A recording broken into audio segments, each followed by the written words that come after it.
shooting the shiznit, shooting the shiznit. Best little wrestling podcast in the business. Your host BT and all his guests. You'll never know who he'll have next. Shooting the shiznit, shooting the shiznit. Best little wrestling podcast in the business. Shooting the shiznit. All right, we're live from 304 Studios in Jonesboro, Arkansas. This is an STSpod.club production. Welcome to the flagship show, episode 984 of STS Pod. This is a special show, and I'm calling it Trammell versus Trammell. I want everybody, I mean, you can tell the family resemblance because we're so handsome. That's it right there. We're just two handsome guys sitting here. Welcome to the show. I'm Brian Tramel. They call me BT, and that is Travis Trammell. How you doing, Travis? I'm doing great. How you doing? All right. Funny thing, let me go ahead and tell all my listeners this is I'm just going through Facebook, and you know that little thing you might know. Or something like that is what it says. And I go through it daily. It's one of the funniest things. Me and my wife will sit there and I'll go, I don't know them. And she's like, shut up. I go, I don't know her.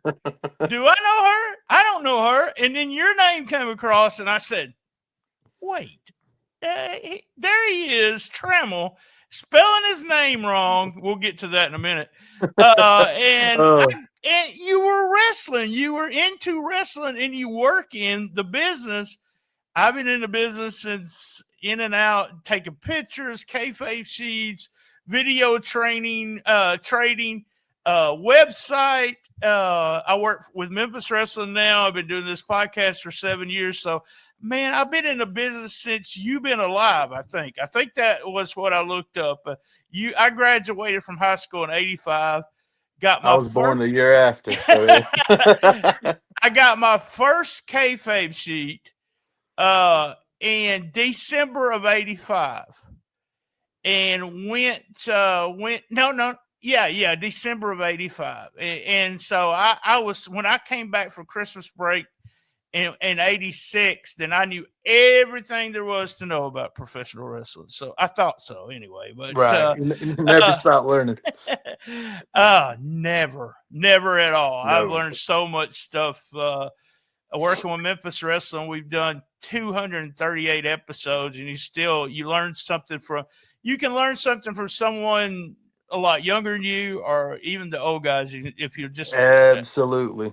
I was told when I was in the business, early in the business, Dutch Mantel is the one that told me this, and he said, just go in and shut up.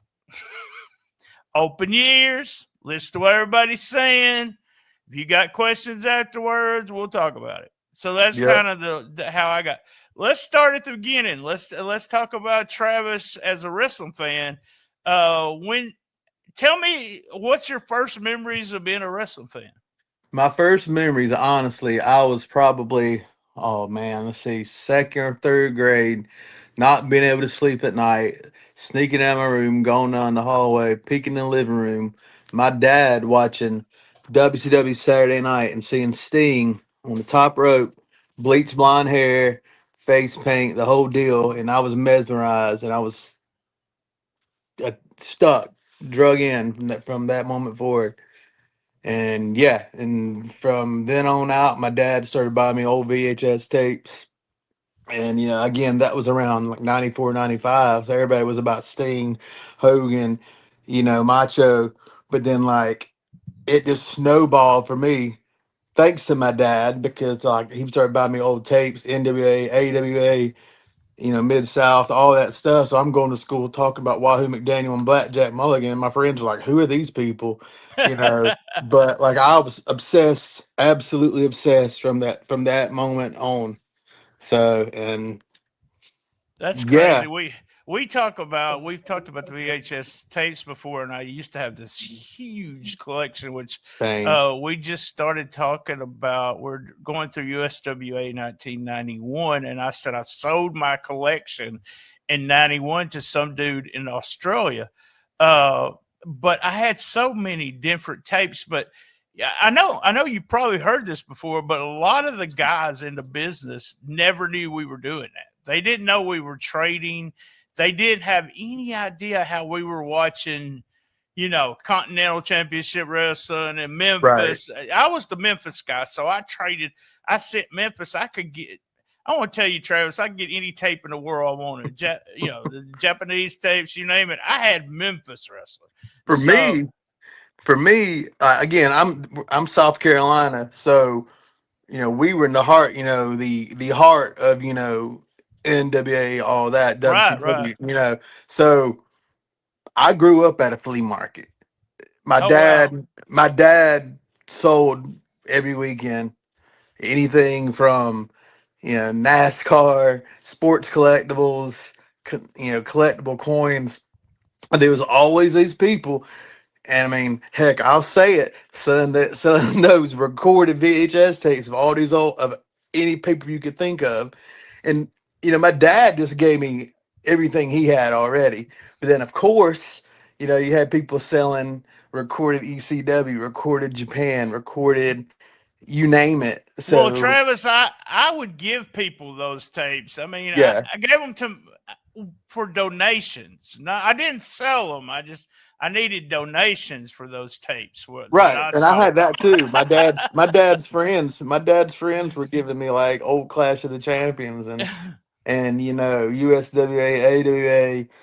Yeah. So I had, I'm a big book collector now, but like if I had the bookshelves I have now as a kid, they would have been filled with all those VHS tapes. And so, same. My collection was, and when I sold it was right at 600, and I had, dude, I had to have an extra room in my apartment, and I had them on the floor in order so that if somebody ordered number 444, I could go right. I had a system, man. I had I had 6. I fixed to say 8, but I had 6 VCRs going almost all the time. I mean, it was crazy because it's the way we got the other promotions, and that's the way everyone was able to watch everything. Absolutely. It's the transformation of the internet changed all of that, and it changed, and it even has changed since, say, the WWE Network came out with the streaming of everything. Now you can watch everything. There's an angle they do, and I've told this story before, Flair against Lawler. And it was on Memphis Wrestling. And before tape trading and everything, I got so mad at my best friend's dad because he turned it off. He came in and he'd been drinking that morning. And he was nice enough to tell us that was all fake with some other words to say about it. And he turned it off. And in my mind, I would never see the Flair Lawler match. It was gone forever. But people don't realize that when they say 8 million people was watching something. Back then, there was 8 million people at that very time sitting right in front of the TV. So it was a different world, but I can watch it on YouTube all the time. So you start doing all this tape trading and everything, and are getting tapes. I love magazines, the flea market. You name it. Yeah, I'm fascinated with flea markets too, and this is going to tell you the technology part of it. I don't really like going to flea markets, but there's 2 or 3 channels that I watch on YouTube all the time. I'm like, what's he going to get this time? What's he going to get this time? It's silly, but it is the way I look at that's how I look at flea market stuff. There were 2 flea markets primarily in our area. There's the Barnyard Flea Market that's still open, and it's not the same. Like, it's cool if you want to hang out. You might find like a hole in the wall taco place or like some random T-shirt or something. But like the one that I grew up going with my dad, it's shut down now. It's called Tab's Flea Market, and you could find everything. It was what a flea market's supposed to be.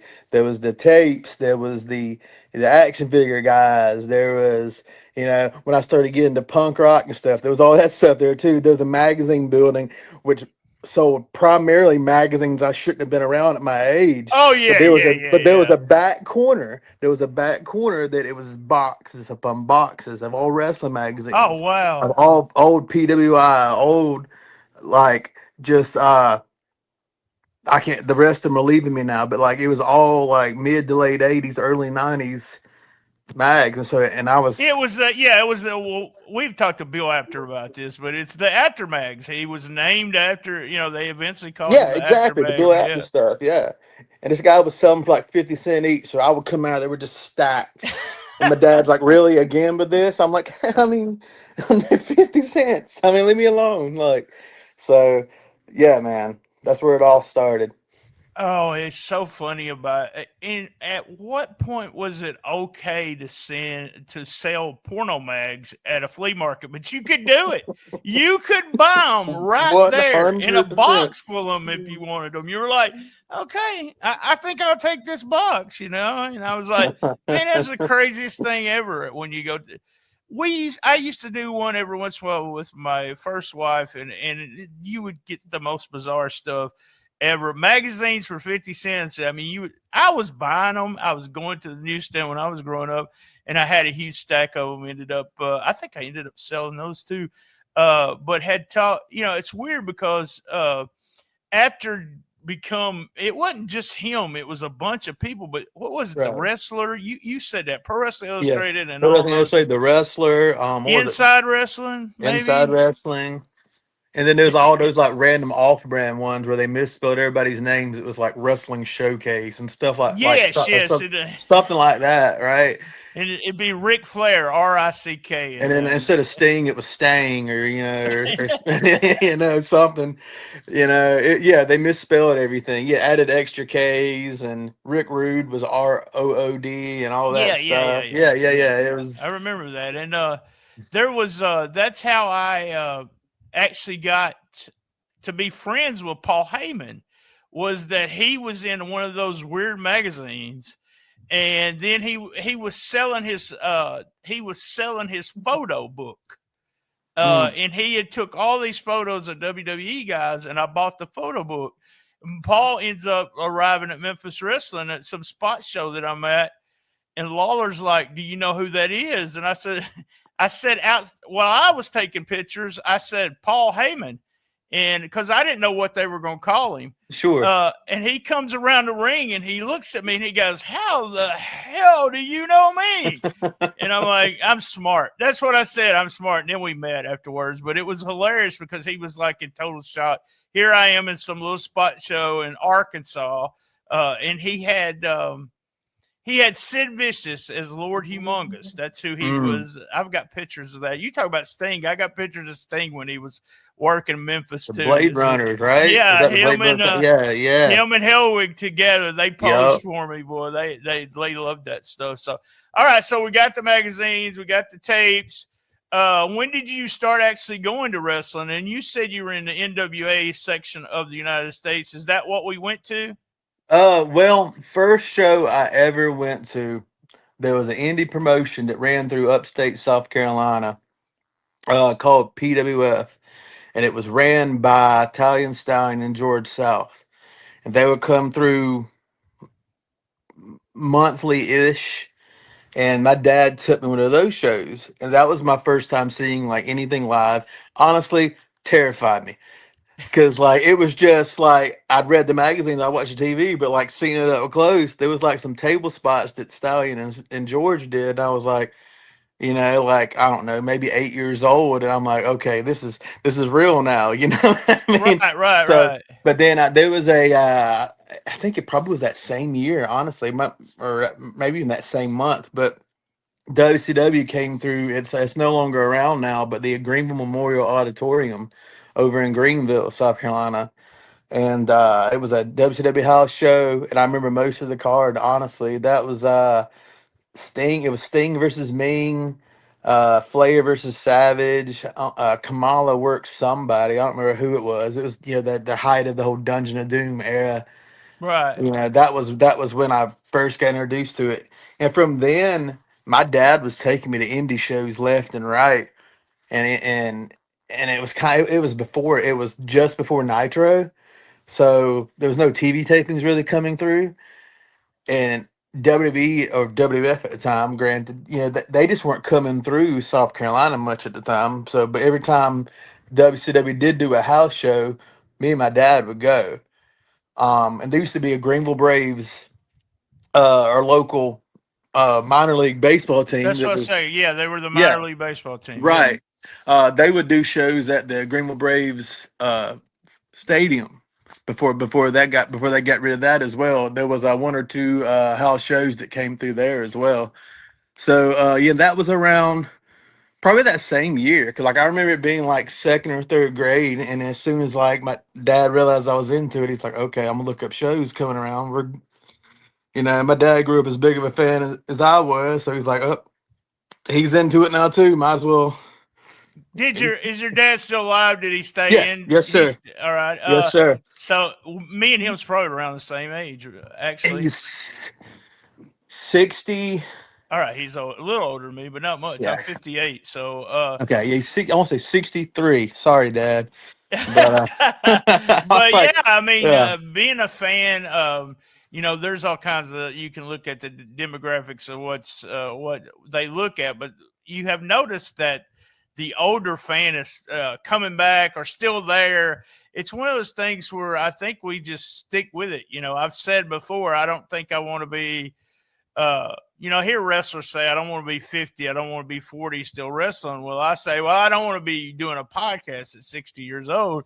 And it's only 2 years. So, I think I'm BSing myself. And the wife said, why? Why don't you? If you still enjoy doing it, go ahead and do it. It kind of feels, yeah. So, I guess that's everybody has to leave a legacy. Mine's going to be everything on SoundCloud still for my podcast. Hey, at least you got a legacy.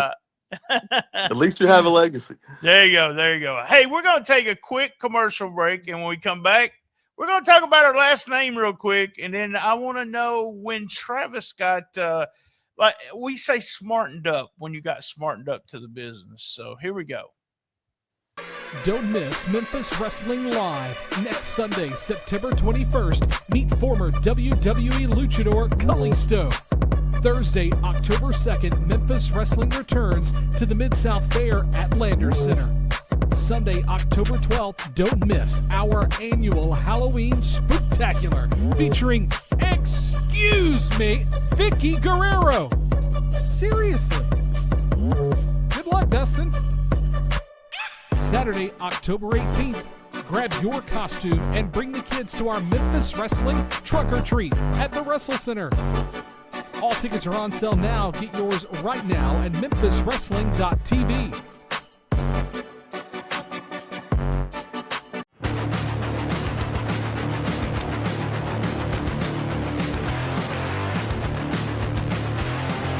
Wrestling fans, are you ready? Every Friday night in Osceola, Arkansas, MCW, the legacy continues.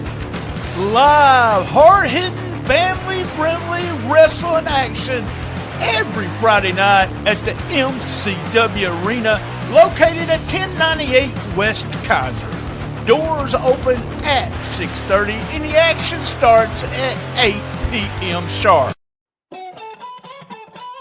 In a special show this Saturday night, Bad Blood. That's right. The Ultimate Family Feud is here. The hometown boys, Aiden and CJ Money, take on their dads, C Money and Uncle 187, in a match that will be etched in MCW history. Revenge is sweet, and the hometown boys are hungry for it.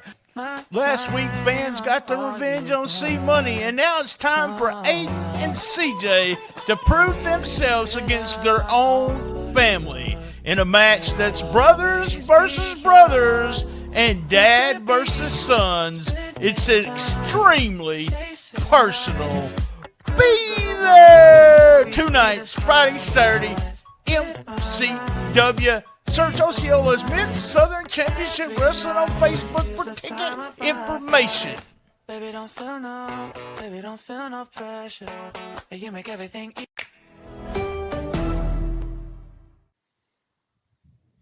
All right, we're back with Travis Trammell, Trammell, and all of my listeners know I only spell mine with one M and one L. So let me tell you, Travis, I joked with you at the very beginning that you spelled it wrong. The Trammells in this area, we kind of came from Texas, as best I can tell. Some of them came up through Missouri and Arkansas, and we stayed in this area our whole life. 4 or 5 generations, and I am the oldest living Trammell male of those 5 generations. I made it to 58, so we don't last long here. But I told you spell it wrong, but in reality, this is really funny. But my dad, when he went to the Army way before I was born, decided that the extra M and the extra L didn't look right on his uniform.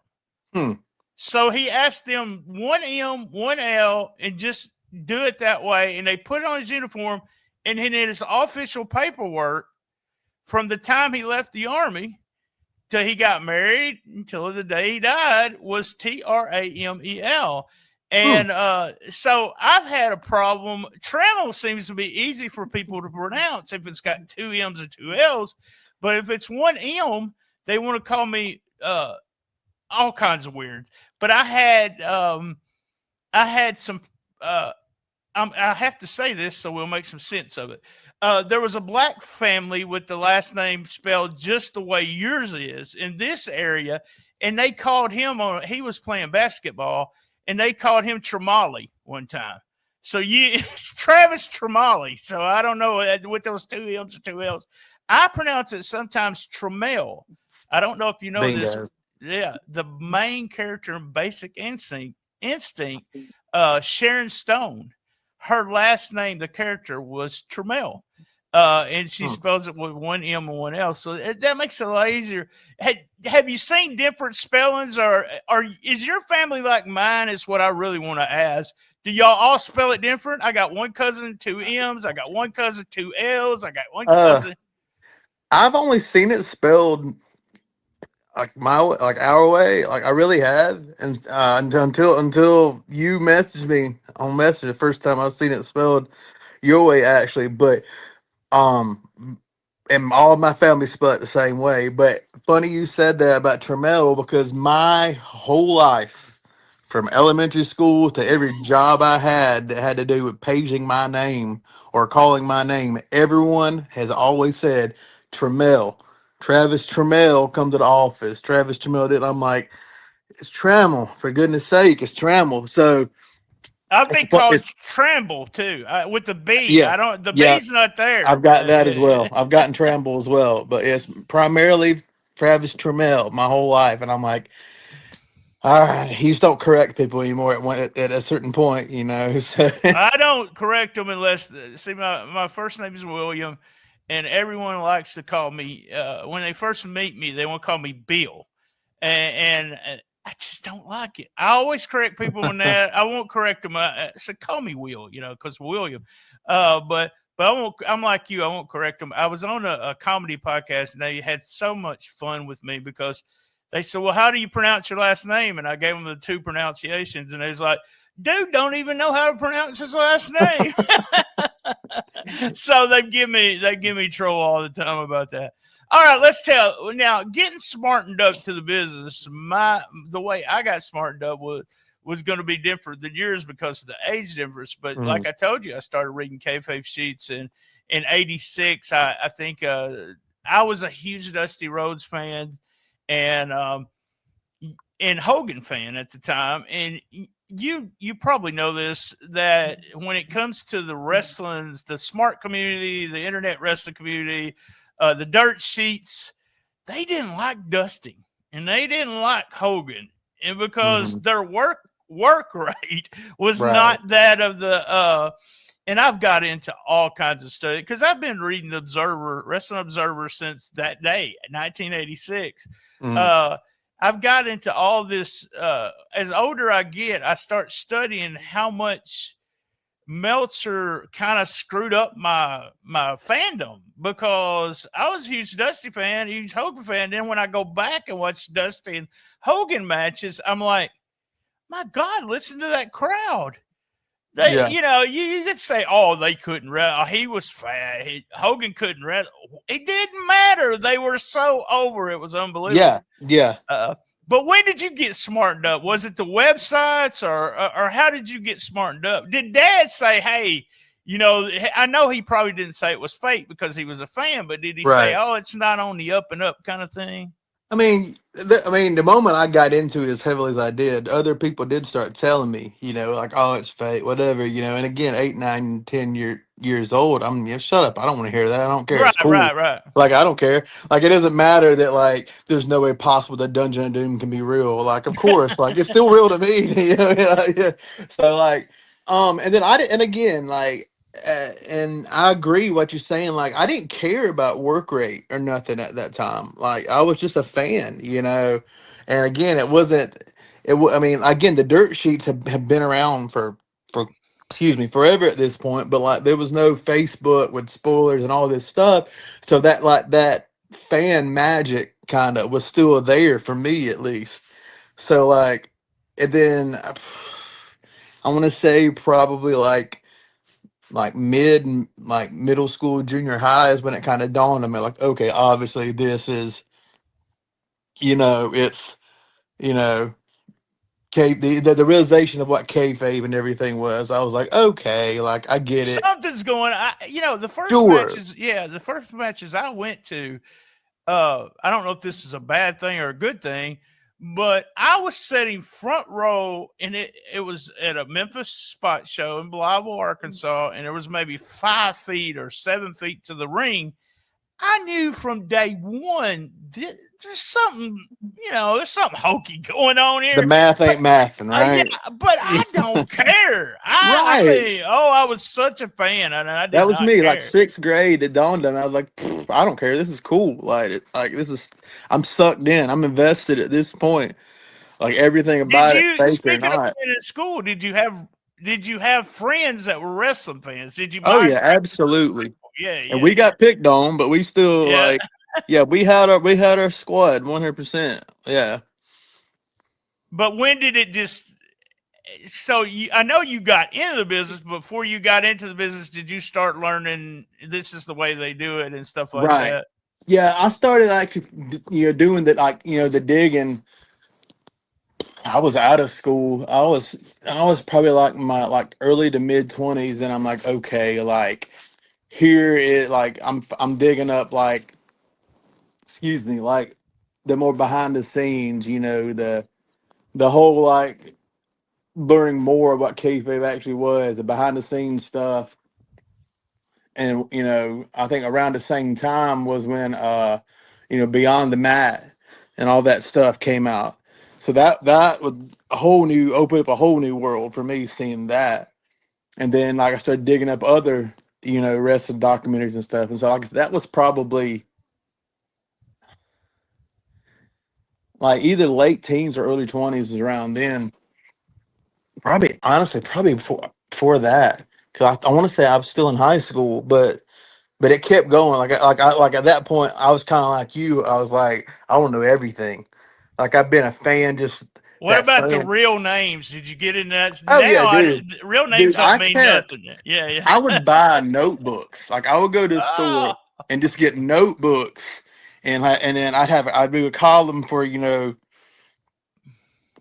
wrestling names, like, the work name, the shoot name. Shawn Michaels, and then I do a whole other column for shoot names, right? Sean Hickenbottom, Steve Borden, all that stuff. Then heights, weight, hometown finisher.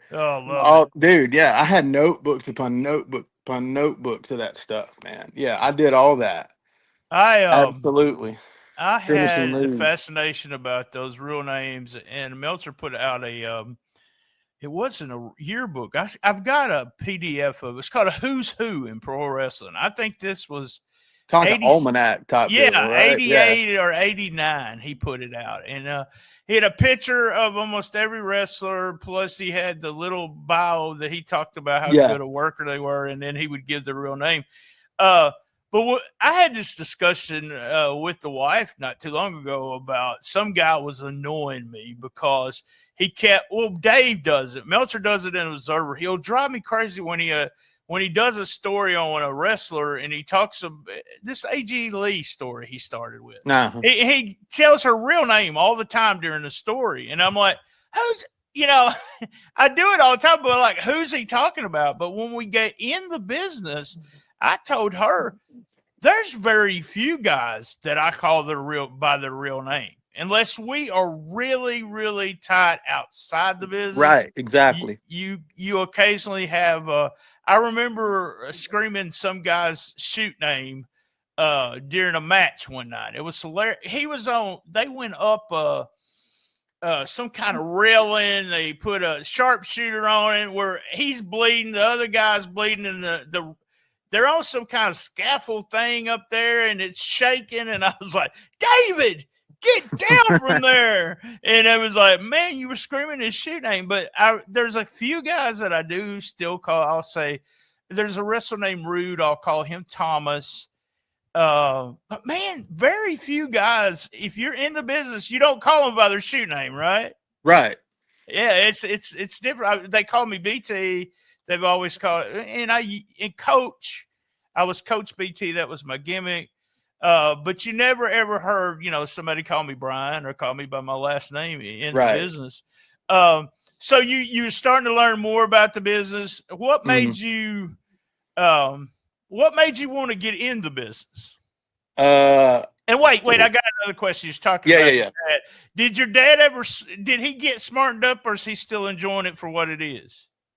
I mean, he knows some stuff, what I mean? Yeah. Like, especially now that I'm, into it. Yeah. But I mean, we'll get to this part of the conversation later. Like, he comes to our shows and he's just cheering for his favorites. He brings my younger brother along with him. Yeah. He's one of our biggest supporters still, man. That's funny because the first show I took my wife to, I was watching the matches for a different reason than she was. I was trying to get some talent to come from one show to another. Right. And she was kind of disturbed, or she didn't understand why I wasn't responding. And she said, "Can I clap? Can I boo? Can I cheer?" And I go, yeah, do it. That's what you want to do. So you're a big fan and you say, man, I want to be part of this. Because you're a manager now, right? Is that what you do? Or do you work also as a wrestler? I'm involved with two promotions. I'm a manager sort of for Explosive Pro Wrestling out of Bowling Springs, South Carolina. But me and a friend of mine, I'm actually a promoter for me and a friend of mine. We started a promotion the end of last year called Community Championship Wrestling. But there's plenty before that too, though. So promoter / manager. There you go. Yeah, that's what I did too. Yeah. I was always somebody on the show because you keep from paying somebody else. So we get in. Where did you train? Who'd you train by? And what I really like is that first day. What'd you think after that first day? My first into the business basically is I decided I'm gonna start training to wrestle first. I'm gonna try to be an actual wrestler. So American Pro Wrestling, APW, which is later became Explosive Pro Wrestling, Spartanburg, South Carolina, now Bowling Springs, South Carolina. I messaged their Facebook. I said, hey, I'm interested in training. Again, I was around like 25 at the time, a little later than most. But I contacted their Facebook. They said training's every Saturday from, heck, I don't remember the time frame, but it's $25 a session. So showed up with my $25. A guy by the name of Eric Anton, he still works periodically here and there around the Carolinas. He was the head trainer at the time. I was the only student there. It was a one-on-one session. No one else showed up. And I took my first bump. I'll never forget it. And that's all we did. We just worked on bumps for 40, back bumps, just 45 minutes or so, just learning to get that down. And I did, and I went in thinking like not knowing what to expect, just going in blind. Didn't buy any pads, no nothing. So the backs of my elbows, Oh, wow. black, just black. And my neck, like I would yawn that next day at work and just be in agony. Because all this back here and all the back of my elbows, I was, what have I got myself into? But I went back, then it like, I wanted to go back. All I knew is I wanted more of it. And that's when you really, I want to, after I started getting in the business, that was one of those, for 5 years, I ran shows and I was on the road.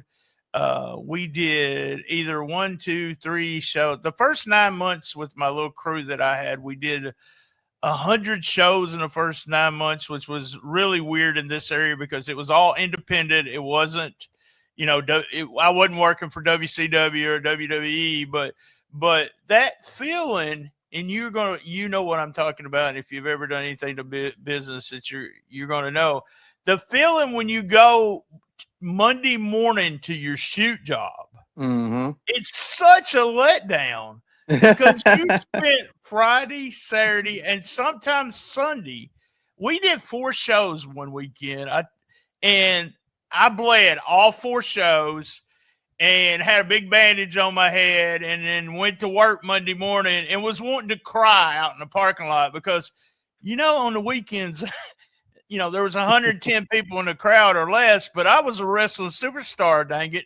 And I didn't want to be, but we thought we were, right? Yeah. There's a feeling there that you get. Yeah. You don't get anywhere else. So you're training and everything. You decide you're going to be a wrestler. How long did you actually wrestle, or are you still wrestling? Here's the thing. Like the shoot job I had at the time, I had every other Saturday off. So I could go train one weekend, miss the next weekend, train the following weekend, miss. And I was always behind. Like everybody else was learning. And honestly, I got frustrated with myself, and I was only stuck with it for maybe a month at the time. And I threw in the towel because I was just frustrated with myself with that. But I made lots of connections with some of the boys and some of the guys while I was training. One of my trainers that Josh Powers, now works under Mad Dog Josh Powers here in the upstate. Friends with him. Several other guys I stayed connected with. Still kept going to shows. And then I'm really serious about my faith as a Christian as well. Right. I was a middle school age youth leader for a little while. There was a promotion here in the upstate, Pro Wrestling Turbo. I would take the boys monthly to their shows, and a lot of those same guys that I trained with, they were a part of those shows, and so I just stayed involved here and there, But I don't know if you want me to just keep on going as far as just keep telling me. my journey. All right, yeah, cool. But yeah, I just kept doing stuff like that, and then don't mean to get too personal or dark or anything, but I'm also a recovering alcoholic. I'm 5 years sober, but lowest point in my life, I was still going to shows because it was just something to do. And I had kids of my own at this point too, and I'm bringing my son. I heard a quote today. If me and you sat down and talk about religion, you'd probably tell me I'm going to hell. But it's weird that you bring that up because I'm fixing to do a little quick testimonial here, but I was listening to something on YouTube, and it was one of those about being my family. I got one on my dad's side, one on my mom's side. Alcoholics died with the bottle in their hand, and that's one of the reasons I do not drink alcohol because of them. But it said, if you are an addict or if you suffer from depression, just think you survived today. And some of your other friends and family members did not do that. So don't think of the negative things today. Think of the positive things. And I was like, man, I needed that today. It wouldn't have been a great day. I needed something like that. But yeah, I mean, as an addict, you're in a person with depression. I'm not comparing it that way as much, but it's it's a day-to-day thing. People think, well, you said, well, I was an alcoholic, I was an addict. No, you still are. You're still thinking about I still think about 100%. I'm in recovery. Yeah. I go to recovery meetings every week. Like, I'm a recovery alcoholic. Awesome. I'm not ashamed. I'm not ashamed to admit that at all. So yeah, no, absolutely. Yes, day to day, man, 100%. What and this popped in my head while you were talking. Your faith, and I've got a friend who probably the last 4 or 5 years went through he's a professional wrestler, but he went through some heart problems and found Jesus is what I like to say. Mm-hmm. He found Jesus. And how do you balance that in the wrestling business? Or do they already know Travis walks through the door and they know Travis is a Jesus guy, or what? How do you? Because I've been down and dirty in professional wrestling sometimes, where it's some of the worst. I hate to say that, but some of the worst people I've ever met are in the wrestling business. It's some of the worst people. That's exactly what I was about to say. Some of the absolute worst people, but also some of the absolute best people. Honestly, like, I've been a Christian since late teens, early 20s, and I'm not perfect. Again, it's just like being a recovering alcoholic. It's a day-to-day thing, and like one part of being a Christian and talk about in the Bible is your fruits. You notice by your fruits things you show. And like, I just try to let that speak for myself. And again, this isn't like a pat on the back, like saying I'm perfect thing, or or be putting myself over or anything. It was just like, I don't know. Like I said, I took the kids from church to shows, and most of these guys are friends with me on social media and stuff. So they see me just like I'm serious about my faith. Even my lowest point, which I'll get into here again in a second when I continue on with the story. But it's just, even at my lowest point, it's always been important to me. You know what I mean? Like, I love that you took them to wrestling. Our church groups, our youth groups, went to Memphis, the studio, to watch on Saturday mornings. They would get tickets and take us there.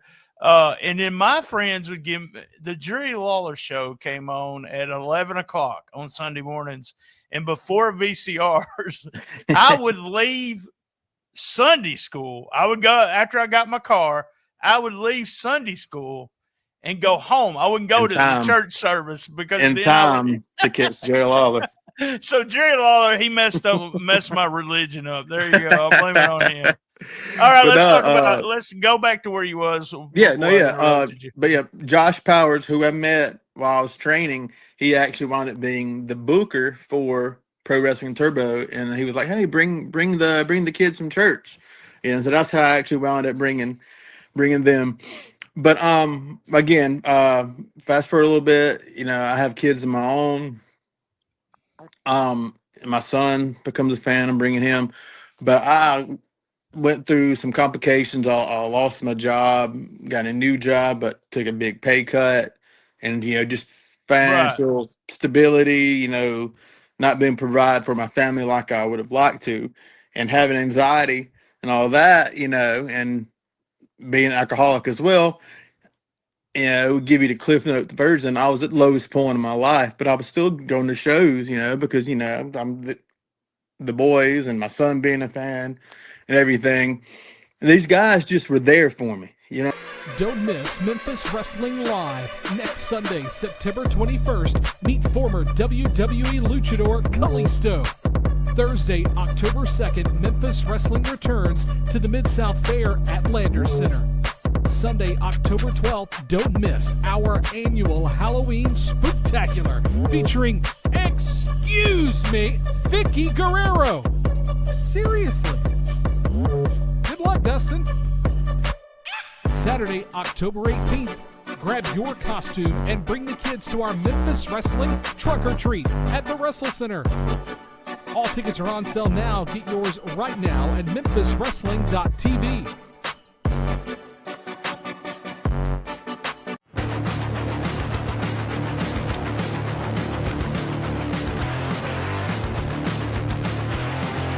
Wrestling fans, are you ready? Every Friday night in Osceola, Arkansas, MCW, the legacy continues.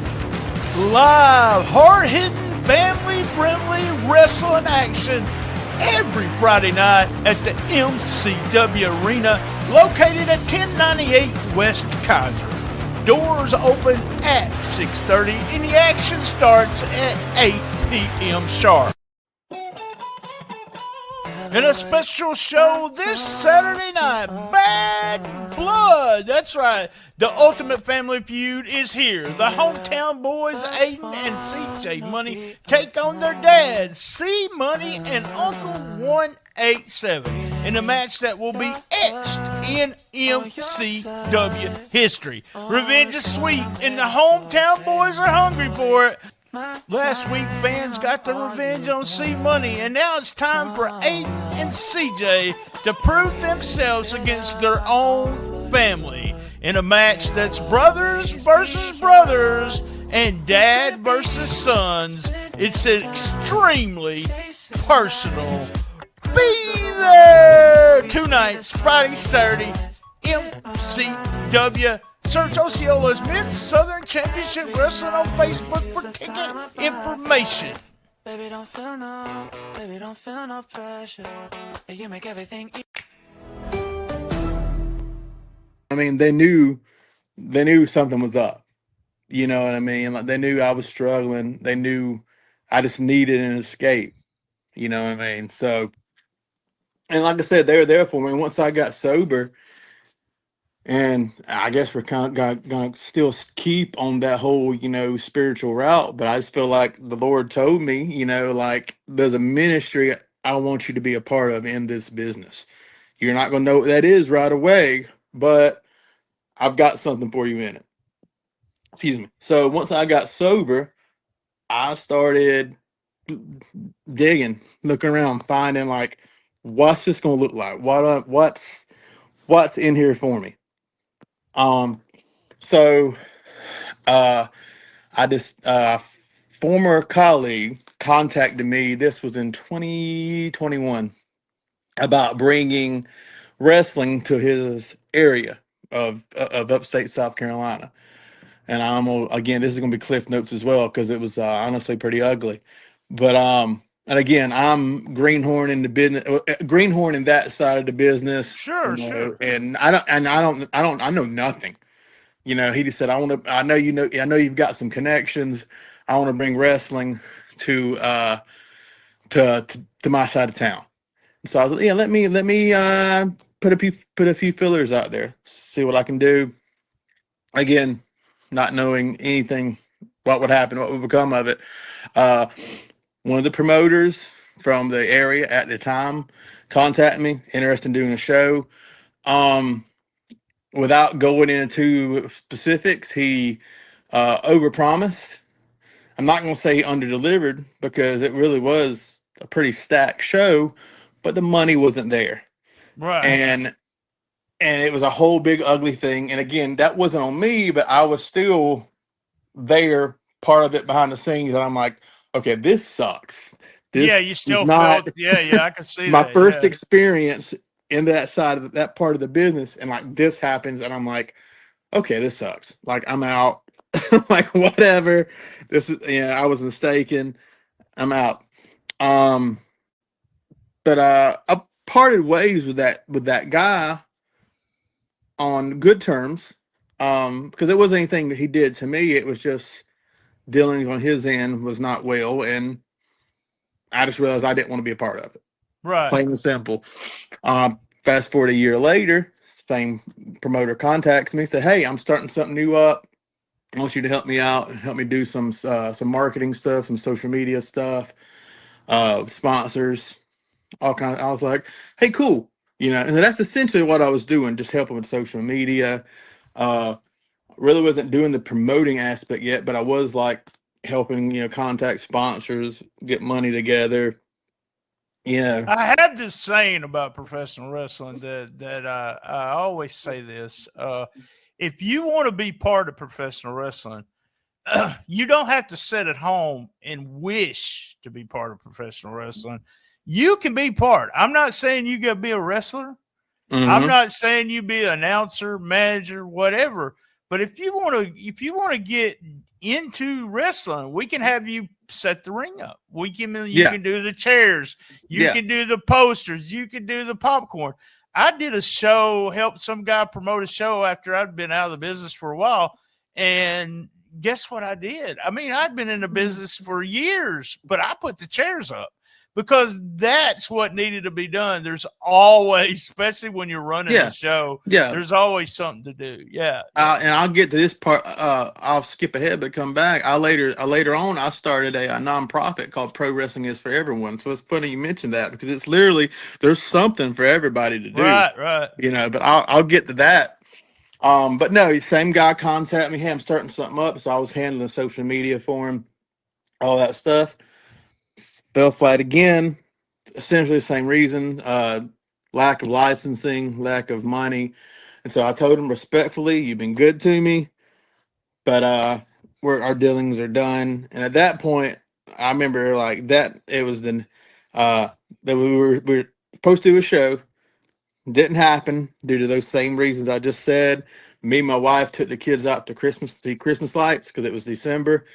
And I was just bummed. I was like, I thought this is what I'm supposed to be doing. This is twice now. It's absolutely fell flat. This sucks. So like, if I meant to do this, something to come up later on. But for right now, I'm done. I'm just a fan again. I'm gonna take my son to the shows. My daughter to this day could still care less because she never tagged along. That's not mine and her thing. So it was just, we started just going to shows, just that. And I did that for not quite a year, but for almost a year. We just going to shows. And then there's a show for he's passed now. He worked under the name Norton Lewis, but his shoot name was David Cody. Promotion by name of AWL here in the Upstate, American Wrestling League. They did a benefit show for him the year after he died, the Norton Lewis Memorial. Big show. A lot of names. It was almost all day. It was. By the way, I've already got mine worked out. I want a tag team tournament every year named after me. So there you go. But yeah, it was like a 12-match card or something. I don't remember exactly. But it was a huge show. But we went. We had a ball. The promoter for it. We were in contact and stuff, and I actually got helping him and stuff. To backtrack, well, not really backtrack, but it goes along with this point of the story too. Both my kids, they have sensory issues. They have something called sensory processing disorder. It's sort of like on the spectrum. Well, I mean, it is on the spectrum. Loud noises, certain textures, that kind of stuff. It's just auditory sensory issues. Right. I had this idea of providing like noise reduction headphones and that kind of stuff to like fans who could benefit from that at shows. And I actually had the idea when the previous venture before it kind of fell flat. So I had all this stuff sit in our garage for months. And then we went to the AWL show and I contacted him, and I decided, okay, let's give this a go, whatever. Started helping him. And honestly, the experience wasn't bad. And then I pitched the idea to him of having the sensory inclusive aspect at their shows, and we did it. It worked. There was a lot of fans in the crowd whose kids had the headphones on and stuff. But I was doing essentially the same thing for AWL, social media. I would help with setup, day of show, or even before and after, because this gentleman at the time had a home venue on his property, which was really, really a pretty sweet setup. So I would help with maintenance of the venue and ring and everything. So that was my first experience of being like in it. Right. Because when I was doing the stuff with the previous promoter, like I was just handling like emails, messages, social media. But like once I hooked up with AWL, like I was getting my hands dirty, helping to set up social media, show day. I was, everything. Um, but I did I think a year and a half working with them. Um, and again, but while we were doing that, the century stuff got a lot of traction. A lot of wrestlers were just putting it over, saying it was a good thing, and making it accessible. And some people were sharing pictures and stuff, putting, like hashtag pro wrestling is for everyone. Right.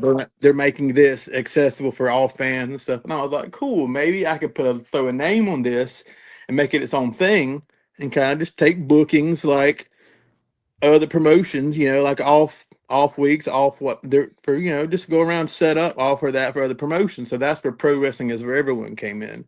I gave it that name, and I gave it a Facebook, and we were Great essentially idea, by the way. It really is. So thank you. And and yeah, and we made it its own thing, and just started taking bookings, few promotions around the upstate, and we actually ventured into North Carolina a little bit too, doing that. But I started that up while I was still working with AWL, and again, faith comes first to me. Faith, family wrestling. So and there was just some conflicting ideas.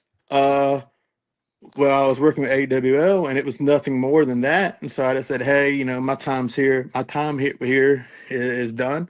You've been nothing but good to me. I mean, you've taught me a lot. I'm just, I'm kind of going to do my own thing at this point. We parted ways. And so I kind of just kept the pro wrestling is for everyone thing going, just doing that. And while I was doing that, I had the idea of like, it'd be cool if I did a once a year show. And it would be, this show was for everyone. It would be a benefit show for some local cause to our area, upstate South Carolina, and all the proceeds to go back to whatever that cause would be.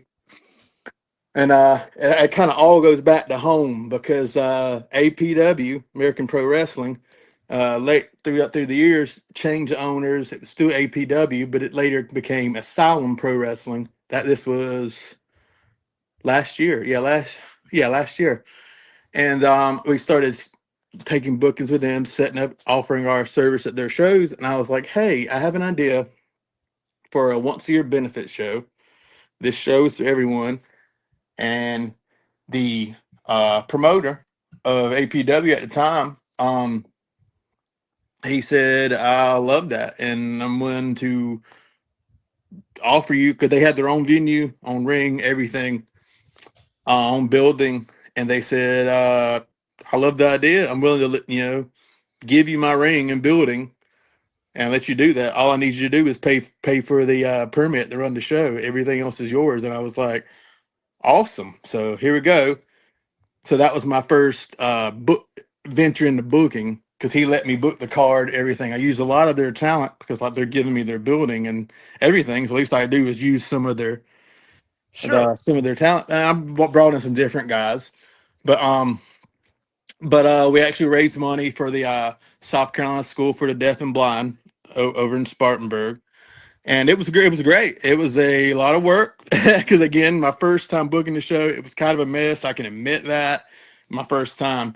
So yeah, that was great. That was a blast. And to get to do that where I started too was pretty cool, honestly, to come full circle, honestly. So we did that, and we kind of kept doing our bookings for a while. And then it got to the point, up until recently, I worked a third shift full-time shoot job as well. Right. And my kids, again, sensory issues. My son's tagging along with me to all this and loves it. But at the same time, like, I started this because of my kids having sensory issues.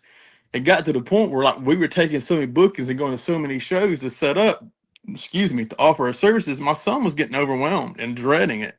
And so I'm like, okay, like I got to put on the brakes here, see what's going on. It's kind of defeating the purpose of why we even started this. Sure. Yeah. So around August, I was like, okay, we're going to take a break for a while. We're not into this all together. But like, it was the point where like my few days off from the shoot job, I was going to a show. My wife wasn't getting to see me. My son was dreading it. My daughter was telling her was going to the wayside. So like, we're just gonna like I contacted a couple of promoters we work with, and I was like, hey, we're not gonna come set up just for for a little while for mental reasons, for family reasons. They understood. So yeah, we just took a break around August of last year, and then Hurricane Helene happened. And again, you've obviously you're familiar with that happening last year. It was the Carolinas took a big. I mean, wasn't just the Carolinas, but we took a big, Yeah. hit from that. I see. I've always with hurricanes. What the stuff that I know about hurricanes and the friends that I've had in hurricanes, Mhm. I always compare it, but it's not even close. But I'm, born and raised in Tornado Alley in Arkansas, Missouri. Right. So and there's always been a threat of an earthquake in this area since I was in high school. But yeah, the hurricanes I studied a lot. I guess years after the Katrina happened, not when it was happening, but after, and then finding out, I guess the aftermath of what you have to do after the fact. And then I had a good friend took all his, I think during the time that hurricane happened, took all his stuff. Yeah. And what the house looks like after it's done and all this stuff that you have to do. So did it affect the wrestling business too in that area? A little. The shows kept running for the most part, unless it was a place where like obviously power was lost. Right. But luckily for our home, all we lost is our backyard fence. Our fence to our backyard, our wood fence was just absolutely ruined. Thankfully we didn't get it anywhere near as bad as a lot of people did. But around that time, I'm looking at my wife. I'm like, am I crazy for wanting to do a hurricane relief show? And she's like, no, because you wanted to take time off, but also you didn't know this was going to happen. Right. And I'm like, okay. So I contacted a few of the people, like people I would consider mentors that I've made along the way, and asking them their thoughts. And it's like, believe it or not, you're not the first person who was asking me that and everything. I'm like, okay, cool. Let me think on this, pray on this some more. And then I see a new Facebook page made, and they put a Community Championship Wrestling hasn't ran their first show yet. They do a Facebook post. Hey, anyone interested in doing a hurricane relief show with us? And I was like, imagine that. Coincidental. Yeah. So, I messaged the page again, not knowing anybody who was behind it or anything. And I said, hey, I'm Travis Trammell with Pro Wrestling Is For Everyone. I seen your Facebook post about interested in doing a hurricane relief show. I'm interested in helping you out. I'm on board. What do you think? Whatever. And again, I got a message back with a phone number saying, hey, contact me. Let's talk. And I was like, again, I don't know who this guy is. Whatever. Excuse me. So I call him. Happens to be a good friend of mine I made into business. A guy by the name of Colin Disney, who's a local referee. And we're talking, and he's like, hey, man, yeah. I'm like, you're behind this? He's like, yeah. I mean, we haven't ran our first show yet. But, like, so you're thinking the hurricane relief show? And I was like, yeah, like, I'm on board. We did the show back in June. Whatever you want to do, let's do it. And phone call after phone call, meeting after meeting, getting sponsorships. We actually wound up partnering with Greer Relief, which Greer, South Carolina is about 10 miles from Spartanburg, still upstate South Carolina. The company called Greer Relief. They helped a lot of families in the area that were affected by it.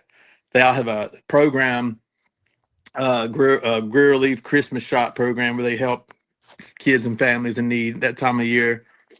And so we decided to partner with them for what would become Community Championship Wrestling's first show, Holiday Clash.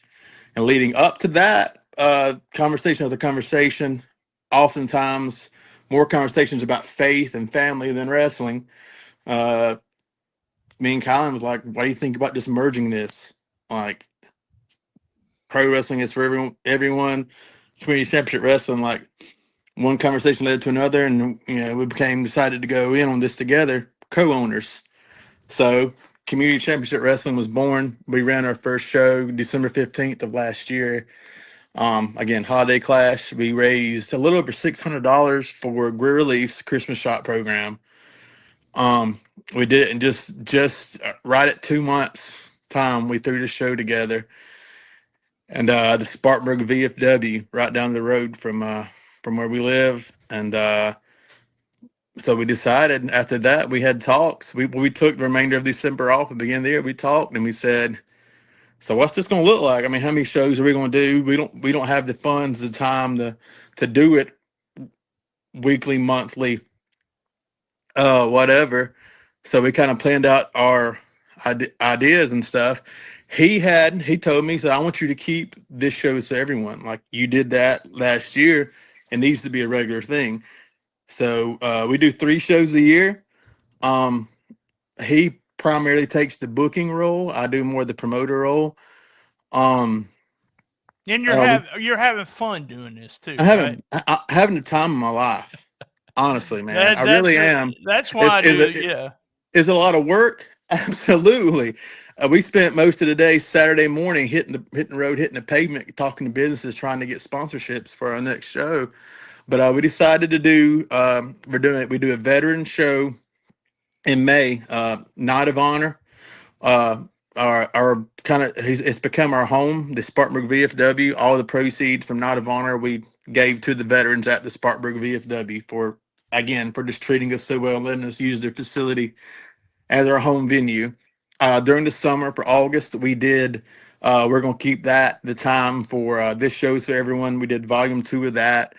And it just conveniently timed. My in-laws actually had a house fire back in May. Oh, wow. Didn't lose the entire house, thankfully. Only room that was a complete and total loss was their kitchen. And they're actually they're living with us until everything gets taken care of at their house.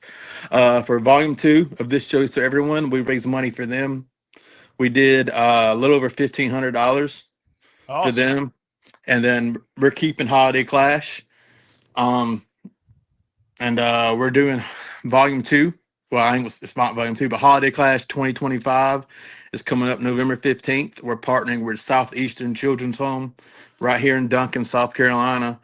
We're going to raise money for them. And I don't know when this is released, but this coming weekend, the flyer drops for that. It's going to be here on this Wednesday. Wink, wink. It's here Wednesday night. Kayfabe, come on. Oh yeah. But yeah, here on a Wednesday night, and this weekend you have a show. And tell them how. So we'll wrap it up here. We went a little long, but that's okay. Let's go ahead and wrap it up, and then you tell them how to follow all your stuff. Get your stuff in. Sure. You can find us on Community Championship Wrestling on Facebook and Instagram. Even though I said I'm the promoter role, I'm acting GM. I'm GM Travis at our shows as well. My Facebook picture until recently of me screaming was yes. Yes, sir. That was as GM Travis. But yeah, please find Community Championship Wrestling on Facebook and Instagram. Also, Explosive Pro Wrestling at Bowling Springs. I'll put those guys over as well. I'm working with them. That's where. Again, where I started, the former APW, it's now EPW. I work there as a manager for Trailer Park Heath James. I'm gonna put him over as well. I'm his trailer park preacher, Heath James. I'm his trailer park. I'm his trailer park deacon. So awesome. They run every Friday night weekly. So again, check those guys out. Explosive Pro Wrestling, and I know. You guys do. I know you work with the Memphis Wrestling.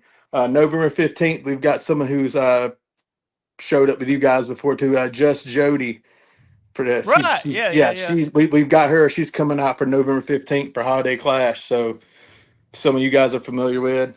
But absolutely follow us. Check us out. Both Community Championship Wrestling and Explosive Pro Wrestling. And again, I'm on Facebook as well. Just as you see, Travis Trammell.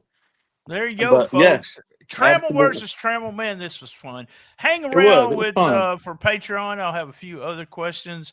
I want everyone to know this same bat time, same bat channel on the best little wrestling podcast in the business. Be there. And as everyone knows, Travis gonna know this now.